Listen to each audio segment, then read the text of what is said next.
एक विशाल जंगल के किनारे हरे मैदान में राजा नाम का एक युवा शेर रहता था। उसके सुनहरे बाल थे, छोटी सी अयाल और बड़ी चमकती हुई आंखें।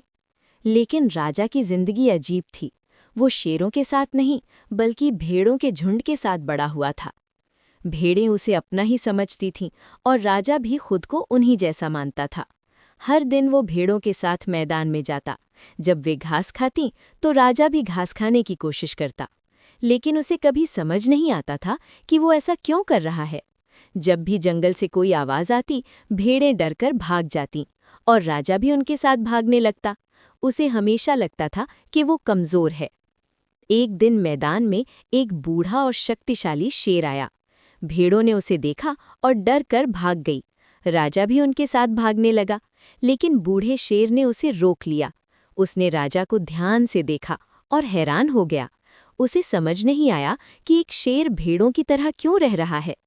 बूढ़ा शेर राजा को जंगल के अंदर एक शांत झील के पास ले गया। झील का पानी बिल्कुल साफ था। उसने राजा से कहा, पानी में देखो। जब राजा ने पानी में देखा तो उसे अपना चेहरा दिखाई दिया।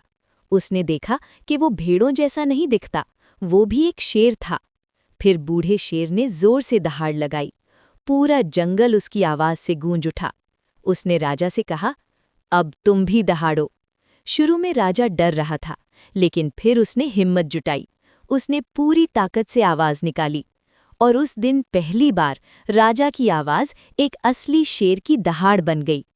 उस दिन राजा को सच समझ में आया, वो कभी कमजोर नहीं था, वो बस अपनी असली पहचान भूल गया था। उस दिन के बाद राजा ने डरना छोड़ दिया। वो आत्मविश्वास के साथ जंगल में चलने लगा और धीरे धीरे वही राजा जंगल का असली राजा बन गया, लिहोन।